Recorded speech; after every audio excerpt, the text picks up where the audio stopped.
Boa noite.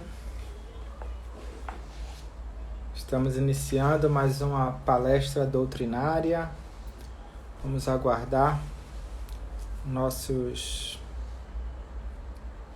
internautas e a nossa amiga querida Sônia Damasceno, que estará conosco.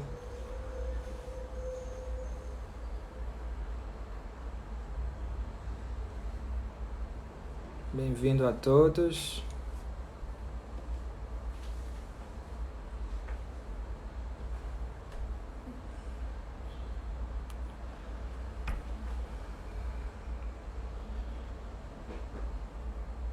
Boa noite, bem-vindos para mais uma palestra doutrinária. Vamos aguardar a presença de Sônia para iniciarmos nossas atividades da noite de hoje. Vou enviar o convite para a Sônia agora.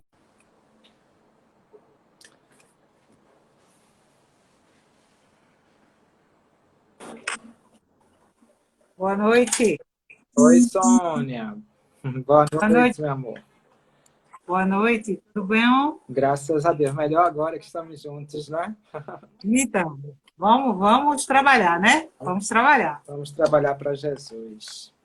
Sim, sim. Então, vamos dar início aos nossos trabalhos, né? Aproveitar o tempo do Instagram, já que tem um limite cronometrado, né? Exato. Hoje, pessoal, vamos estar com Sônia, tratando do tema na vida no mundo espiritual, né? Que é justamente o que fazemos na espiritualidade ao desencarnarmos.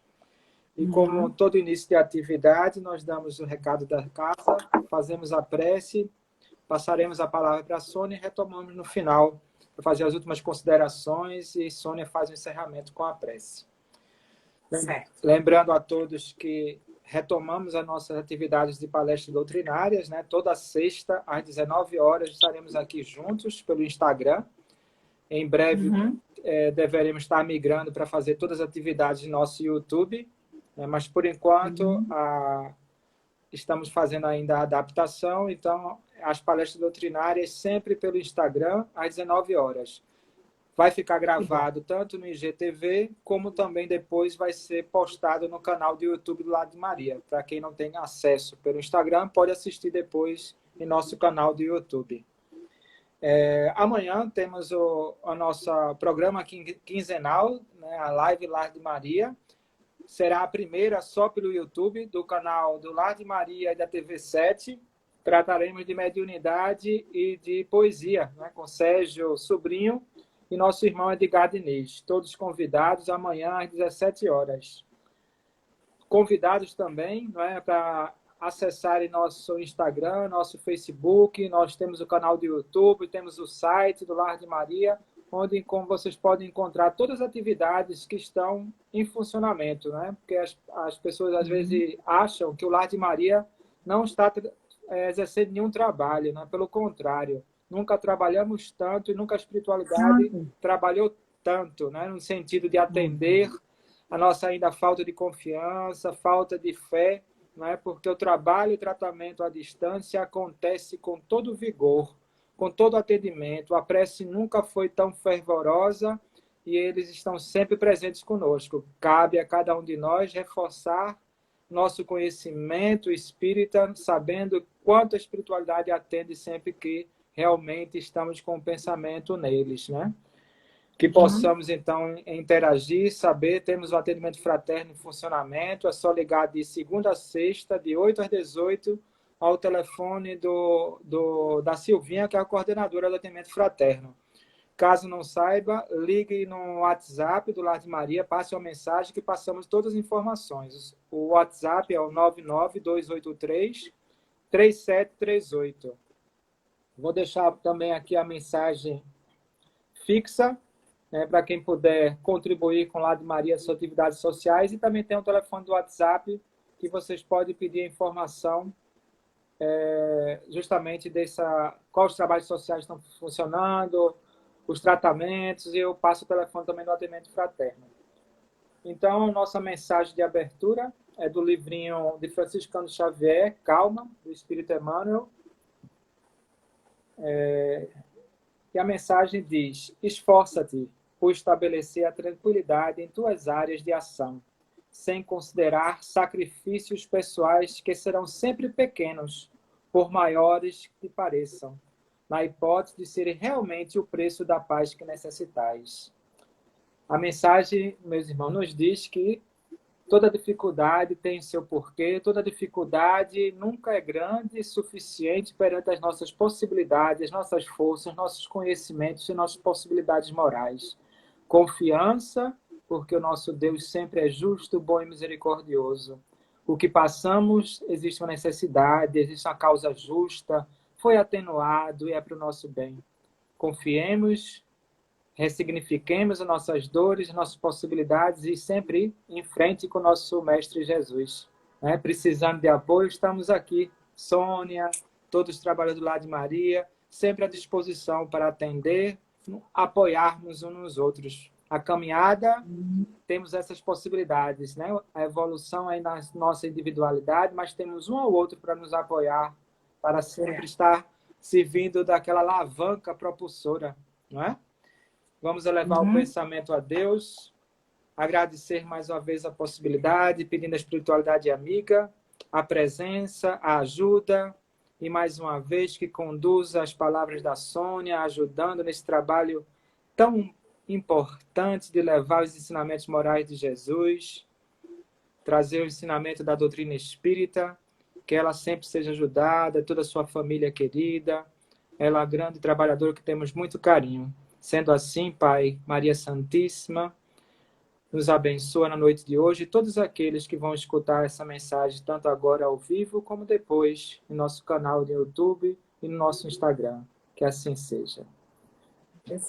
Toda a nossa plateia, nossos internautas... Vamos conversar, né? Vamos conversar. Com certeza. Né? Aí de 5 para 8 você avisa, né? Com certeza. 5 para 8. Muito obrigada. Eu quero saudar a paz de nosso Senhor Jesus Cristo entre nós encarnados e, com certeza, todos os desencarnados que, nesse momento, estão atentos, né, nesse raio, né, de pensamento positivo, o que nós iremos, né, falar, conversar, compreender e entender o que significa a nossa passagem por aqui e o que realmente vamos edificar e que será nossos passos depois que deixarmos esse corpo físico. Eu quero abrir essa mensagem com uma mensagem de Paulo de Tarso para a gente começar a entender. Quando ele diz, o homem não que morre fica. O homem não que morre fica. Paulo de Tarso já dizia isso para nós e muita gente ficou sem entender. O homem não que morre fica. E a doutrina espírita vem trazendo um esclarecimento, né? Dizendo que não espere ficar bom quando morrer. Comece a ficar bom desde já.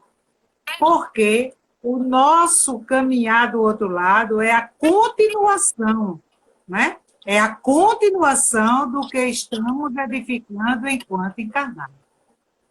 André Luiz, em um livro que eu considero, né, dentre todas as 16 obras, mas a obra Nosso Lar, ela tem um cunho muito forte, porque eu tenho, para mim, né, na minha visão, de que ela foi a obra que fez a intercalação, né, solidificou a nossa vida depois da morte. Né? Quando ele traz informações tão diárias do nosso dia a dia, né? Dos seus sofrimentos, de todo o galgar durante todo aquele percurso, aonde ele diz que a morte não é nada, ela deixa-nos diante de nossa própria consciência.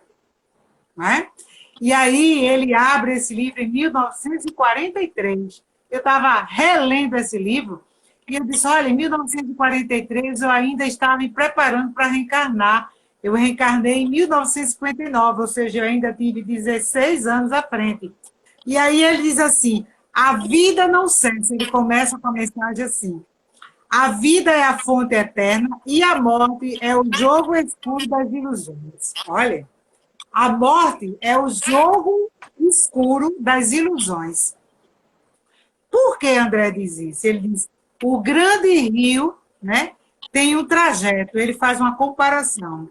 Antes de um mar imenso, copiando-lhe a expressão, a alma percorre igualmente caminhos variados e etapas diversas. Também recebe afluentes de conhecimento aqui e ali, avoluma-se em expressão e purifica-se em qualidade, antes de encontrar o oceano interno da sabedoria. Isso é André Luiz trazendo sua primeira página no livro Nosso Lar. Então, a gente vai parar um pouquinho para a gente falar um pouco do quê? O que fazemos na espiritualidade quando desencarnamos? O homem no que morre fica. Ora, se eu sou uma pessoa, e aí a gente vai partir, né? Tudo que eu construir será minha aquisição.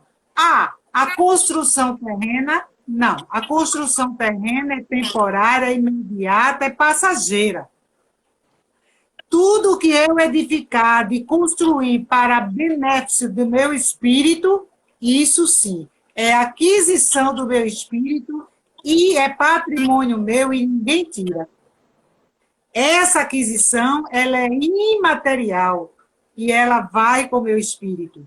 Ela vai classificar, ela vai diferenciar-me de todos os outros espíritos, porque é o patrimônio individual constituído e construído por mim.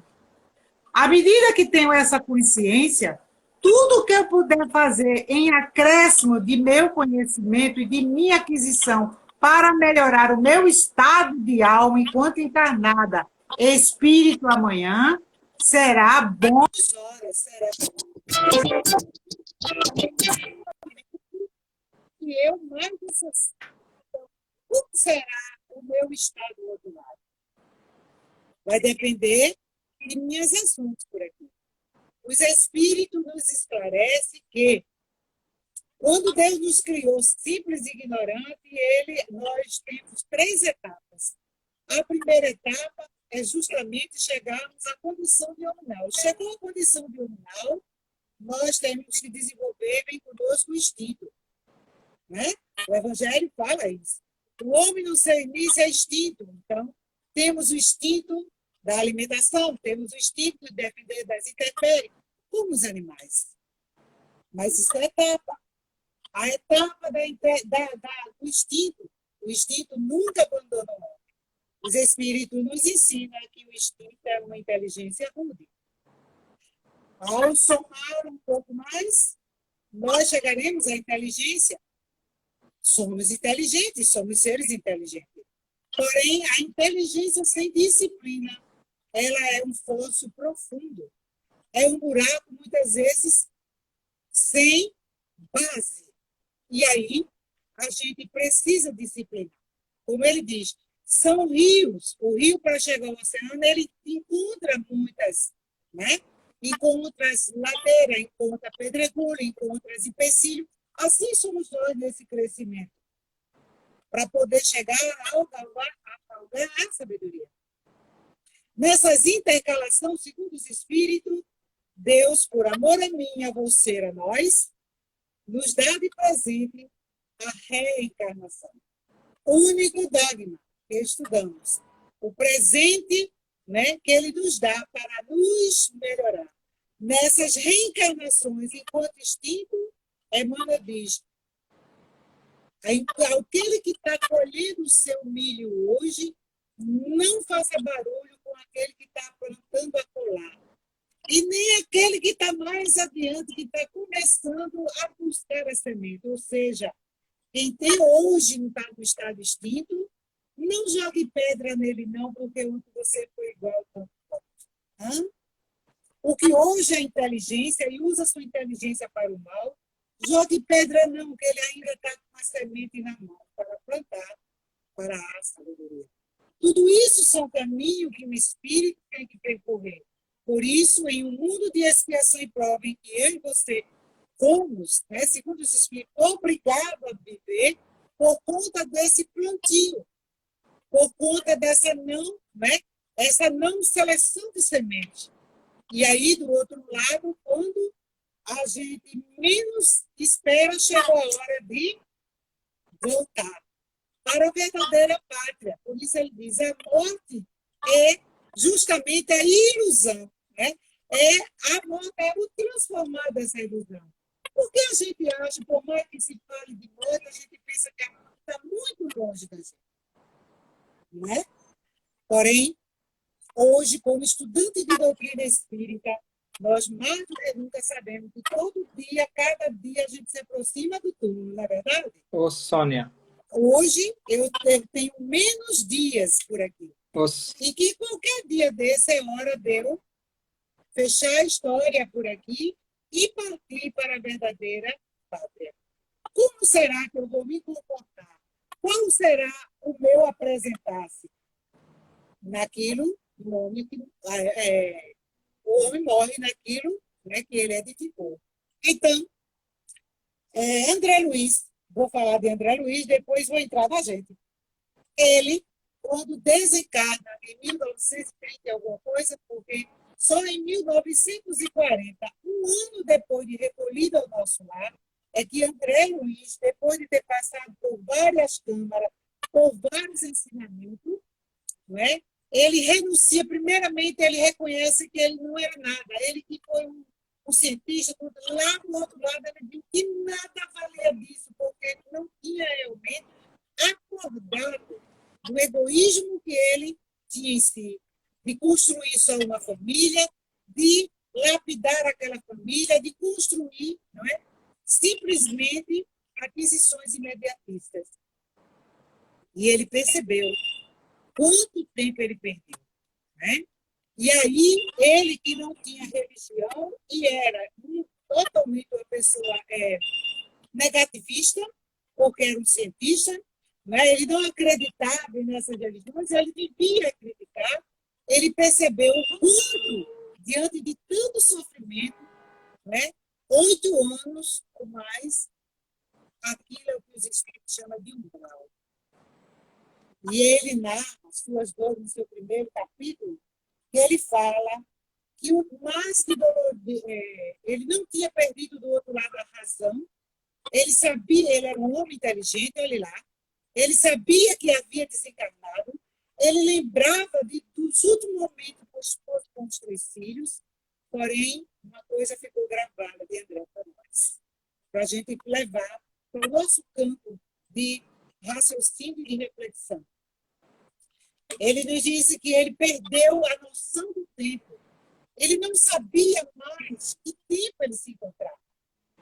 E quando ele queria usar essa razão, por ser tão inteligente, raciocinar de como fazer, ele encontrava justamente aquelas gritos, aqueles uivos terríveis. Alguém, às vezes, lamentava mais do que ele, outros chamavam de suicida, outros chamavam de louco, e ele dizia, eu não sou suicida. Hein? Ô, Sônia. E aí ele saía correndo, aquele sofrimento. Sônia, Bom, isso é a narração de André Luiz. Durante 8 anos foi o que ele fez após o seu desencarne. No final de 8 anos, quando ele narra dizendo que não tinha mais força, não acredita, não sabia mais o que fazer, esfarrapado, sentia fome. Olhe, ele sentia fome e sentia sede. O que era isso? Ainda o apego no campo do instinto da matéria, da conservação do corpo, não é verdade? Ele sentia fome, sentia sede. E, ora, ele disse, em alguns momentos apareciam algumas folhas e ele, né, alimentava-se daquelas folhas, um domingo de água, e, ora, ele sobreu a lâmpada do sol. E muito cansado, vista a barba crescida, tudo isso ele sentia. E aí é quando ele se rende e diz, existe um Senhor do universo. Olha, eu que não acreditava em religião, que era crítico, me vi na situação de me ajoelhar e pedir a esse Senhor do universo que tivesse misericórdia de mim. E foi aí ele viu se aproximar um senhor bondoso, de olhar penetrante e ele perguntou, tu és o emissário de Deus? E ele disse, eu sou o seu irmão. Como é o teu nome? Eu me chamo Clarício. Né? Clarício nunca deixou de estar do lado de André Luiz. Porém, no seu arraigado egoísmo, ele não conseguia visualizar ninguém a não ser sua própria dor, a não ser seu próprio sofrimento. Ele passou 8 anos e ele diz, uma encarnação é um dia, né? Ele diz, um trabalho é uma posição. Uma morte é muito pouco diante de vários séculos que precisamos. Logo, o que fazemos do outro lado? Vamos buscar a página do livro Céu e Inferno, aonde fala dos gozos e das consolações. E nesse livro, existe lá o espírito classificado para nós, espíritos felizes, espíritos medianeiros, espíritos suicidas, espíritos muitos tenebrosos. E aí vai. Mas vamos buscar um espírito feliz. E esse é o nosso auge. Será o nosso objetivo chegar a essa condição. Vamos abrir a página com o nosso irmão, né? O senhor Sanson, membro da Sociedade Parisiense. Ele passou um ano em sofrimento no leito. Porém, antes disso, ele mandou uma carta ao senhor Allan Kardec, pedindo que, assim que desencarnasse, ele, com misericórdia, o invocasse. Porque ele queria dar, pobre, miserável, inútil que foi, olha a humildade dele, né? Ele queria dar contribuição e narrar como foi o seu estado, como foi o seu chegar e como foi o seu desenrolar. E assim foi. E quando soube do desencarne do senhor Sanson, o senhor Allan Kardec, mesmo já diante do seu, né, do seu túmulo, e ainda o seu corpo físico ainda não havia descido, e ele já dava a sua primeira comunicação, dizendo que o seu passar foi como um segundo. E os Espíritos vêm dizendo que essa passagem ela pode durar 1 minuto, 1 segundo, 1 dia, 1 hora, dias, meses, séculos. Não é assim? Aí, ele conta que ao sair dali, ele não sentia. E Allan Kardec pergunta, e as tuas dores que eu tenho? Ele disse, já não assim. Sou livre. E o universo é lindo, ele faz uma narração dela, né? Mas vamos lá buscar no espírito suicida o sofrimento atroz. Quando ele diz que saiu, tentou contra a vida para sair das dores e foi buscar, se encontrou com o maior sofrimento muito mais do que suas dores. O que vamos fazer quando desencarnamos? Pergunte a você, cada um de nós. Se eu sou, os Espíritos dizem que o espírita é o trabalhador da última hora. Porém, os Espíritos dizem nem todo aquele que é chamado, né? Nem todo aquele que diz Senhor, Senhor, entrará no reino dos céus. Conscientes somos de que somos espíritos ainda em estágio de evolução. Porém, quando temos essa consciência, sabemos que precisamos melhorar. E que não será só parado, estudando, muito bom aqui. Esse diálogo é ótimo, maravilhoso, porque ele traça conhecimento. Mas logo em seguida, a charrua está ali, a enxada também. E precisa que você trabalhe. Segundo os Espíritos, quanto nós usamos essa via de mão dupla, aonde eu posso ajudar alguém, e no mesmo inteirinho alguém me ajuda, nós trocamos experiência, e essa experiência espiritualizada é aquisição para um melhor comportamento do outro lado. Vou narrar aqui a história do nosso irmão Fernando. Eu vivi com ele durante 9 anos. Foi meu instrutor do trabalho mínimo, talvez, da campanha de pedágio. Ele que foi à nossa casa em busca de socorro para um filho alcoólatra. Chegando lá, observou que o mais doente talvez era ele, que precisava fortificar para ajudar o filho agora. E ficou. Conscientizou-se de que precisava trabalhar. E pegou a charrua e só parou 15 dias antes do seu desencarne. Após seu desencarne, um ano, quase 2 anos, tivemos uma comunicação e nesse dia eu estava na casa e no trabalho e foi quando eu ouvi ele dizer, minha irmã, né? Nós nos aproximamos, ele quis estudar e disse, não deixe esse pequeno trabalho, porque foi esse pequeno trabalho que me ajudou as dores suportadas aí. E foi esse pequeno trabalho que, ao chegar aqui, logo me restabeleci e me agreguei aos amigos e continuo trabalhando. Olha que incentivo, hein? A gente está falando aqui de André Luiz e a gente pode dizer, mas o André Luiz ele narrou um livro. E eu estou lhe dizendo de alguém que convivi e que veio narrar, através de uma comunicação mediúnica, o quanto ele foi beneficiado com o trabalho que ele realizou.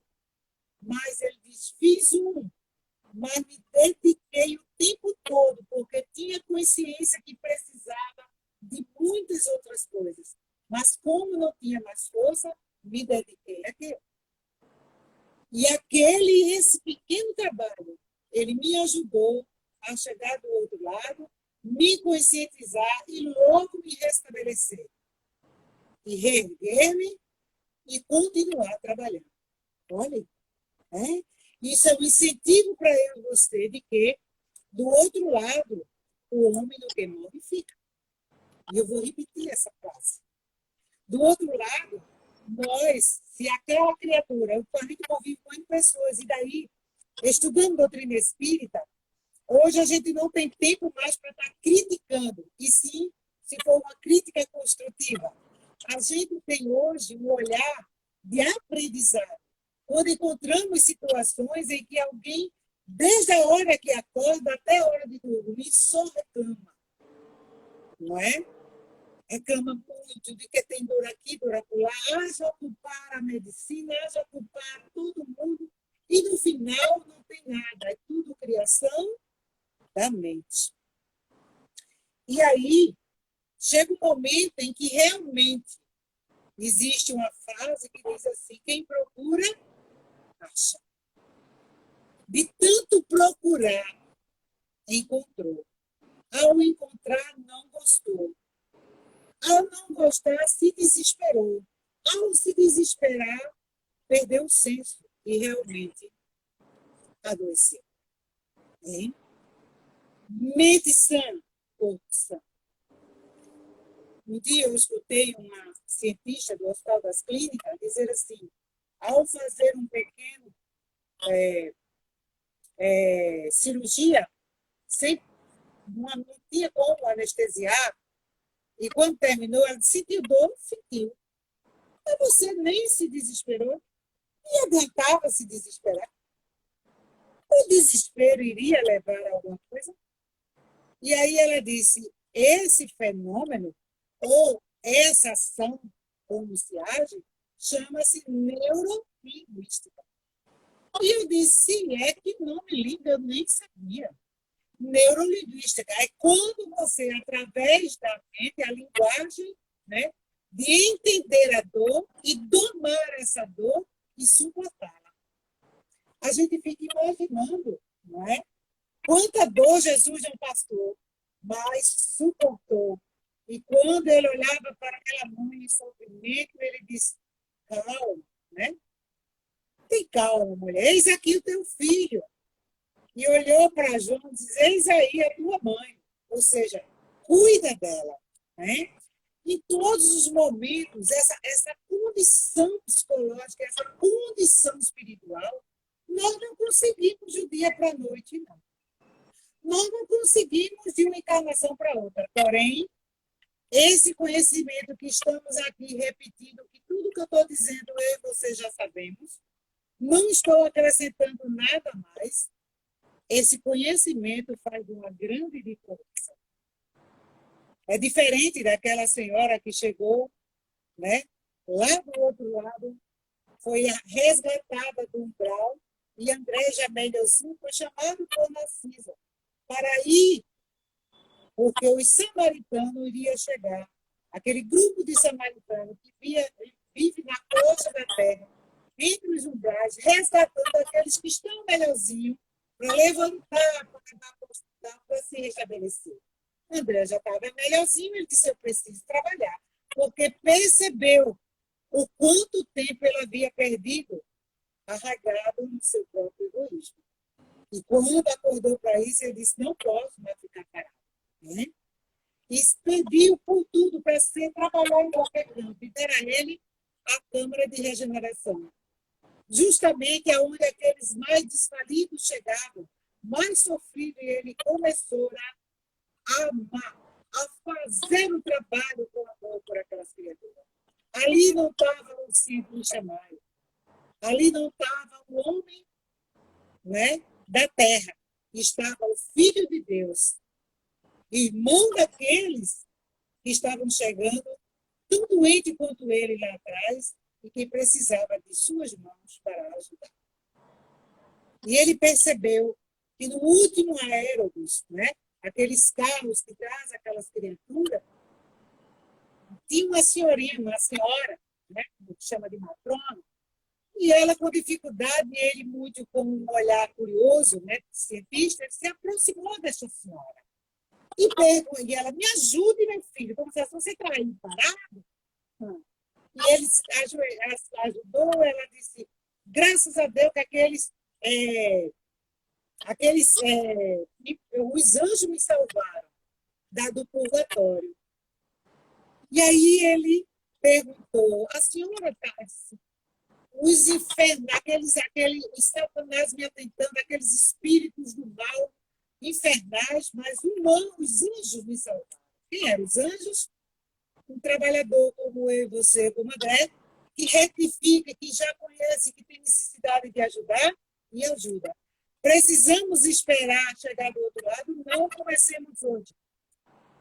Comecemos a socorrer hoje. Comecemos a ajudar hoje. Eu não posso fazer muita coisa, comece naquilo que pode. Atravesse alguém na rua, né? Ensine o endereço a alguém correto. Se não sabe, tenha a humildade de dizer: eu não sei, mas vá ali naquele posto que alguém ensina. Comece nas pequenas coisas. E André perguntou: mas o que ele fez? Olha, eu na Terra, eu sou mulher, sou uma pessoa da Terra. A senhora veio em que ano? Em 1888, o ano em que a escravidão foi abolida, não é? E por que a senhora desencarnou? Eu morri, meu filho, de tanto, já estava adoecida, mas quando soube, o padre me deu notícia de que a princesa havia abolido o escravo, eu entrei em composição. Porque os escravos são de Satã, ou seja, olhe o homem no que morre. Ela disse: mas senhora, os escravos são pessoas como eu e vocês. Não diga isso. Os escravos são seres de Satã. E isso foi criado para servir nessa condição.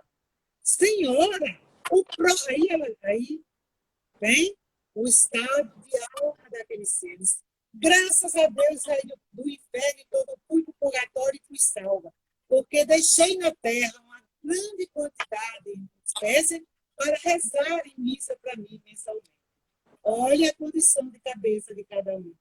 Do outro lado, levamos o que está no tesouro do coração. E aí, quando André quis ensinar, Narcisa, com a sua sabedoria, se aproximou e disse: André, você esqueceu que nós estamos a posto de serviço?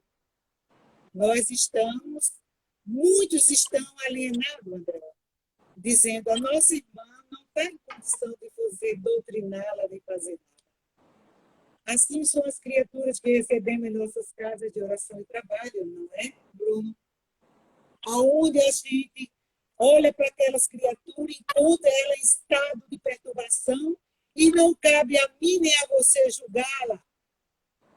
porque a sua própria consciência por si já diz: cabe a mim e a você abraçá-la, ampará-la e mostrar a ela que Deus é bom e que Deus a ama tanto que ela está ali.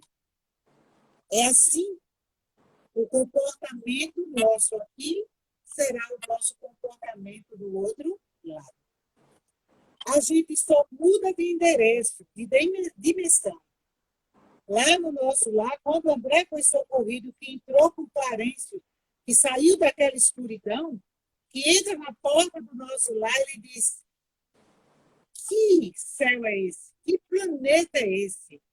Que estado é esse de quem veio lá da escuridão? Ele disse: meu irmão, os enfermeiros, aqui é uma colônia espiritual próxima à crosta da Terra. Olhe lá. E ele ficou admirado de saber que aquele lugar tão maravilhoso que ele estava sentindo no céu era um lugarzinho que ficava acima do nosso estado, do Brasil, chamado Rio de Janeiro. Hein? A partir dali, André começa a aprender, a se erguer. Ele queria muito voltar ao lar dele, mas os irmãos abnegados sentia e sabia que ele não estava pronto. Por quê? Porque ainda é muito apegado a filho, meus filhos, minha esposa, minha casa. Nada e ninguém não nos pertence. Nada e ninguém não nos pertence. Eu estou, por um momento, mãe. Hoje, e sempre que oro a Deus, eu digo: Senhor, hoje eu estou mãe de 3 filhos teus. Como estou na condição hoje de mãe, eu te peço por esses 3 filhos teus. Né? Estou com um adoentado aí, com problemas de chikungunya, que faz parte da nossa vida material. Eu disse: meu filho, dê graças a Deus que a sua é menor. Tem alguém ali que está com uma Covid. Tem alguém ali que não sabe nem o que tem.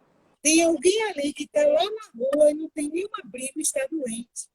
Então, agradeça a Deus. Né?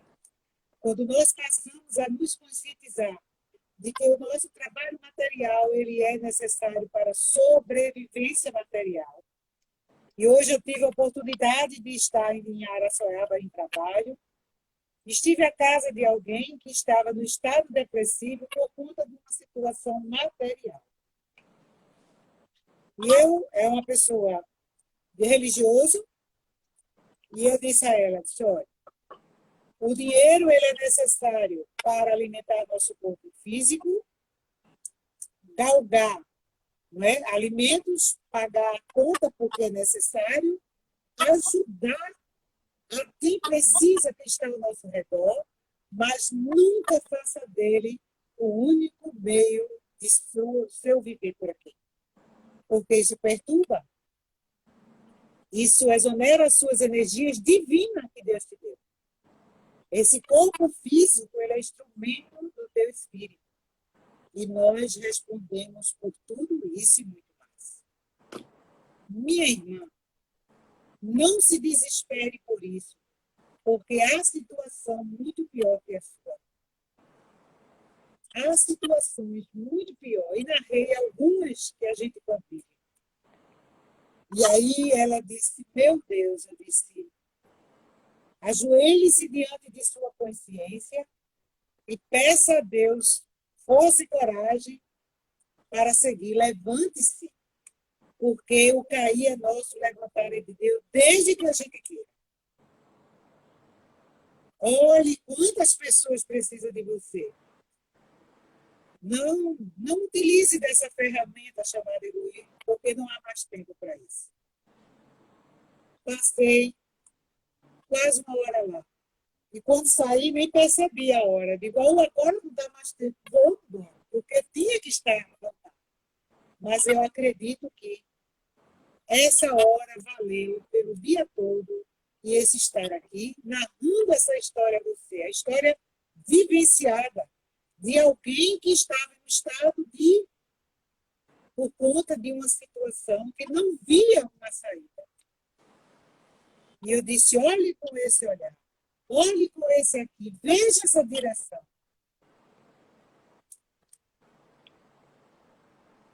O que fazer? E o que vamos fazer quando estamos lá do outro lado? Comecemos hoje. Há 30 anos atrás, quando eu comecei estudando doutrina espírita, eu vinha de uma fase não de doença, não de sofrimento. Estava numa fase muito boa, mas eu tinha sede, curiosidade de tomar conhecimento, porque eu não acreditava, não me saciava mais que esse Deus que me criou iria me levar no céu e no inferno. De acordo com o momento da minha imperfeição, de eu ser bruta aqui e, ao mesmo tempo, ser um anjo acolá. Era impossível que Deus me condenasse por isso. E foi com essa convicção que eu cheguei a uma casa espírita. E quando tive bem presente o Livro dos Espíritos e comecei a estudá-lo, disse, essa é a doutrina que eu quero estudar para aprimorar meu espírito. E a partir dali, eu disse, sou espírito velho encasquetado e quanto eu preciso me melhorar. Então, a primeira pessoa que eu fui testar não foi outro, senão eu mesmo. E comecei a observar, a fazer essa viagem dentro de mim. Poxa, Sônia, como tu é egoísta, tu só pensa em tu, tuas dores maior do que todo mundo. E olha que vergonha eu comecei a sentir de mim. Comecei a me envergonhar, eu disse, meu Deus, como eu era tão ignorante e sou, eu preciso melhorar. E aí, dentro da casa, me ofereceram alguns trabalhos, eu disse, olha, esse eu fico porque eu preciso ouvir o intercâmbio dos espíritos para ouvir a sua história e ascender a minha. E cada espírito sofredor que eu escutava, eu dizia, meu Deus, o quanto eu preciso, porque amanhã eu vou estar nessa condição. E no segundo momento, eu disse, não posso ficar só dentro da casa estudando, eu preciso ir para a rua, eu preciso ir para hospitais, eu preciso ver gente doente, porque eu tenho sede disso, para sentir a dor do meu irmão e ver o quanto eu preciso ver, o quanto eu sou privilegiada, porque tenho um corpo perfeito e não preciso. E aí o meu primeiro estágio foi o Hospital da Miroeira. Há 30 anos atrás, quando lá cheguei, onde o preconceito ainda era muito maior do que hoje, eu encontrei filhos de Deus com um coração mais humano do que o meu. Estou falando aqui de mim. Muito mais amoroso do que eu. Com o corpo chagado, mas com a alma bela. Meus irmãos, ao ir para ali, eu voltava envergonhada de ter passado uma semana, muitas vezes, reclamando do serviço, reclamando de uma alimentação, reclamando do marido, da família. Olhe, e aquilo foi me cozinhando, aquilo foi me triturando. E eu disse, eu vou melhorar, mas eu vou melhorar. E a cada terceiro domingo que eu ia ao hospital, eu fazia questão de sentar ali com aqueles meus irmãos e ouvir as suas histórias. E fui vendo as suas necessidades materiais. Era muito sofrimento. A alimentação era cruel, não tinha. Higiene, meu Deus! Roupa para vestir, lençol para se cobrir. O que fazer? Aí vinha a questão material. Como fazer? Não tinha recurso, vamos levantar a manga. Ao me levantar, ao pedir a alguém se compadeceu, construiu ali, outra pular. E no terceiro domingo de cada mês, a gente levava alimento, levava higiene, levava roupa e comoveram a sociedade em si direção e começou a se melhorar. Ah, foi porque? Não. Era a minha necessidade de melhorar. E aí acrescentei o Alcides Gotzeira. Vamos escutar aquelas que alguém chama que a margem da sociedade como loucas. E ao chegar naquele hospital, como eu me senti muito mais louca do que aquelas mulheres. Porque aquelas mulheres eram lúcidas. Elas não tinham a sua história de dor e sofrimento. E como não tinham o esclarecimento que eu e você temos, elas perderam a noção. Como André Luiz narra na sua história, que perdeu a noção do tempo e, no entanto, sabia que estava vivo porque o seu pulmão pulsava muito mais alto. Escutar histórias de alguém de sofrimento e poder dizer: ei, eu estou aqui, eu também sofro contigo. E aí, aquelas mulheres, muitas vezes, nuas, em um chão, diante de fezes e urina, e os chamados profissionais da medicina olhavam para aquelas criaturas com indiferença, como animais. E aquilo corroía. E ali eu despertei para a filha de Deus que precisava acordar e sentir a dor do outro. E comecei a mexer. Como é que vocês deixam essas criaturas assim? Ah, elas estão em surto. E por que elas estão em surto tem que ficar assim? Mas senão elas atacam. Não. Você permite que a gente aplique um passe nelas? E foi para lá, e foi para cá, e permitiram. E aí, formamos um grupo. E ao chegar lá, a gente fazia oração. Aquelas que estavam melhorzinhas já ficavam no grupo da oração. E um grupo ia àquelas salas onde aquelas mulheres feitas animais estavam ali amarradas. E aplicávamos passe em cada uma delas. Sabe? O melhor resultado disso é que era no final, aqueles profissionais que não acreditavam, que eram negativistas, só olhavam para o lado material, a ciência, começaram a observar que no final daquela aplicação do passe, aquelas mulheres passaram a ficar mais calmas, a ter mais discernimento. E muitas delas se levantavam, elas vestiam a roupa e no final elas participavam da última prece conosco. Amigos, o que vamos fazer do outro lado? Provavelmente um trabalhinho aqui e acolá, isso já vai formando. Do outro lado, vamos passar um momento como os Espíritos, o livro dos Espíritos, o céu e o inferno, a codificação. Os livros que vêm chegando para nós. Que vamos passar por esse momento de turbulinho, de sair da matéria para o espírito. Mas dependendo do nosso estado de espírito, logo em algumas horas, em alguns minutos, em alguns dias, nós estaremos de pé. E a família, como fica? Ficará bem, porque nós estamos estruturados, nós iremos visitá-los como irmãos fraternos, não é? Iremos matar a saudade, mas iremos ter a consciência do que eles precisam continuar como nós precisamos continuar. Dia 3 de outubro fez um ano que meu papai partiu para o mundo espiritual. E aí, minha irmã, olha, eu peço de vez em quando a meu pai que ele venha a ajudar minha mãe e meu irmão. Eu não peça isso, não. Peça a Deus para que ele continue do outro lado, se restabelecendo, se fortificando. E um dia, quando ele estiver retificado e melhorado, ele possa vir matar a saudade. E a gente matar a saudade e ter a consciência que um dia nós iremos nos encontrar. Essa consciência de que o que fazer quando desencarnarmos é de que iremos fechar o dia o olho no corpo físico, iremos acordar do outro lado com o nosso perispírito e nossas aquisições que a gente construiu. E essa será a nossa identidade do outro lado. Porque terá eu e minha consciência. Não terá pai, mãe, nem filho, e estará a minha consciência diante de Deus.